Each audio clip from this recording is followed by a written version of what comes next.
Hi, I'm Lizzie from Just Kidding. I run the business with my partner Jamie. We've been going since 2013, and what we do is we take dairy billy kids, so billy kids born into the dairy industry, and we rear them for meat in a free-range environment, trying to keep it as natural as possible. So the dairy billies don't really have a purpose. It sounds a little harsh, but it's true. So obviously to produce milk, the female goats, the nannies, take kids, and obviously you get males and females born. The females are fine, they go on into the dairy industry and they produce milk, but the boys can't produce milk. So if they're not taken and reared for meat, like what we do, they are actually dispatched at birth. I wanted to produce the meat. I actually think kid meat or goat meat is a fantastic meat. I'd eaten it a lot abroad, and I was quite surprised when I came back from travelling that you really couldn't find it here. And I looked into different ways of farming it, and when I stumbled across how large the dairy industry had got in this country, I realised that obviously with a large dairy industry you're going to have a lot of boys born into that industry that don't have a purpose, and so I wanted to prove that you could produce a fantastic meat from a byproduct from another industry. Yeah, so when it comes to the sustainability of the business, we look at it in terms of being able to run the business and the farm, so the environment and the countryside that we use here, in a way that's sustainable for the future. So what we get from it now will be available for future generations. So we have to work in harmony with nature and make sure we're getting the balance right, that not only are we not taking too much away from the environment, but we try and give back and enhance the environment. So there's lots of different ways we do that, from things like saving energy, so we harvest all our rainwater, we use solar energy as well, to practical farming decisions about how we manage the ground and how we rear the billies. Whether it's billy kids or goats in general, they are completely unique. Their characters and their natural habits and nature is at the forefront. So as you will have seen, they're very inquisitive, they're very clever, they're very mischievous. We find that you have to really respect them. So if you don't keep them in an environment they're happy with, they will escape. So there's always this theory that goats are a nightmare because they'll escape and they'll go everywhere. They only tend to do that when they're not happy with where they are. So they make their feelings very well known. So for instance, you know, if you're having a bit of a lion maybe on a Sunday and you're a bit late feeding them or checking them, they're not impressed. You know, they're noisy and they'll be quite, it feels like they're shouting at you. They're also very clever. Like I said, so you've got to be very careful in terms of you can't tie a gate with string because they'll either untie it or chew through it. You know, they know when the electric fence is on and off, they watch you. So it keeps you certainly on your toes. And as you've seen, they're very, they are very friendly, but they're inquisitive with it. So, you know, you can be trying to work and be around them and they're all over you. They're climbing on you, they're chewing on you. You know, it's as if you're nearly part of the herd. And I suppose it's quite nice, you get accepted in, but it makes working with them quite tricky. Yeah, so what we do is we try and keep it as natural as possible. So when they come to us, they are probably, you know, maybe only a week old. So obviously at that very early stage, they're on milk. And obviously we don't have the females here. We only rear the billies. So we have to provide them with I suppose, an artificial milk. It's not mother's milk. It comes from a powder, which is mixed with water. So they're on a milk diet until they're normally about 10 weeks old on average. They also get some straw and some hay. Hay is produced obviously from grass.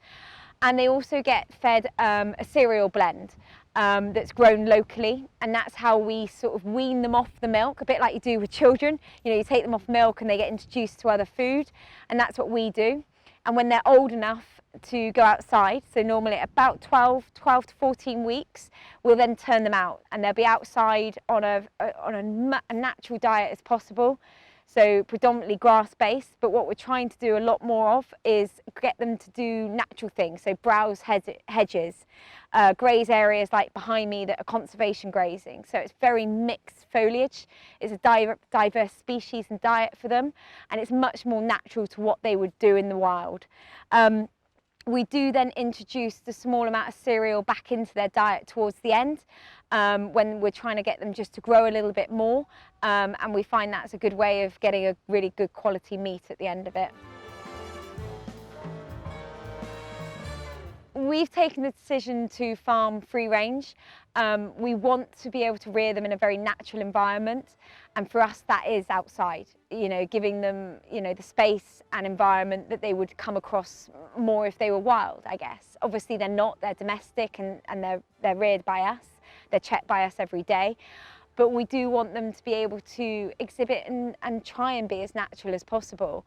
If we kept them inside, we just don't feel that that would be the right environment for them. And also for us, we're always looking at reducing our carbon footprint, and farming, as sustainably as possible. And we feel that free range is the way to do that. I don't think kid goat is sort of on everyone's mind and is a sort of popular product to buy, mainly due to availability and awareness.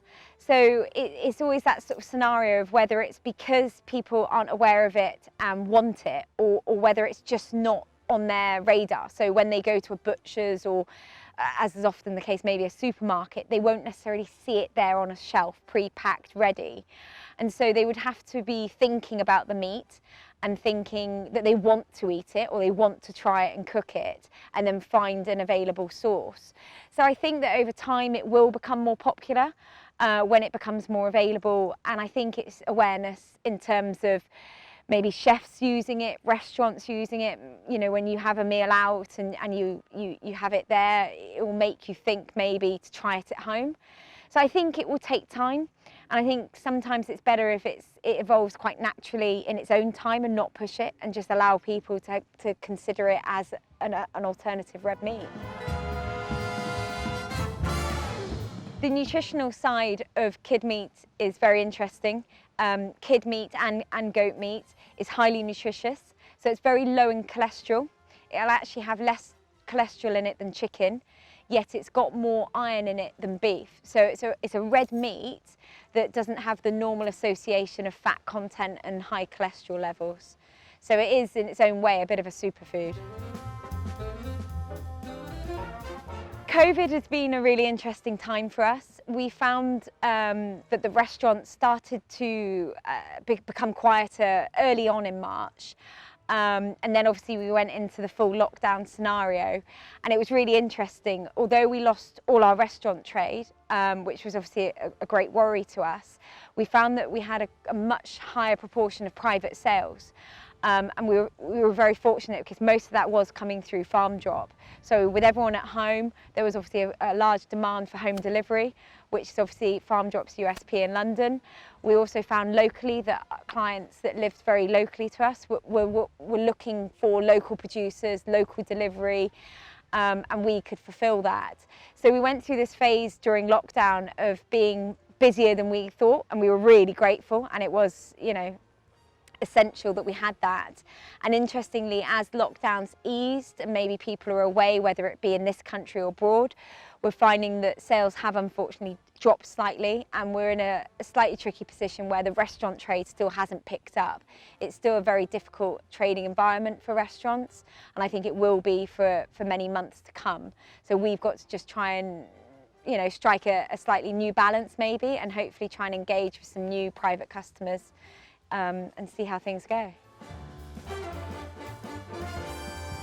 So it's quite interesting. Obviously, being a female farmer, I am slightly a rarity, but these days less so, which is fantastic. There are more females coming into farming, and their roles and their sort of hidden roles in many cases within farming is being highlighted and shown, which is great. I think if I don't think about it, I've never really thought about being a specific female farmer, and I've always maybe taken it for granted. But I think If you went back a generation, it would be probably very different for me. I think I'm very fortunate that we are a very accepting industry now, and there are a lot more opportunities available to both young female and male farmers. And I feel quite honoured in many ways to have been given the opportunity that I have, and sometimes being sort of spoken of as a role model or as somebody within the industry that is female and farming.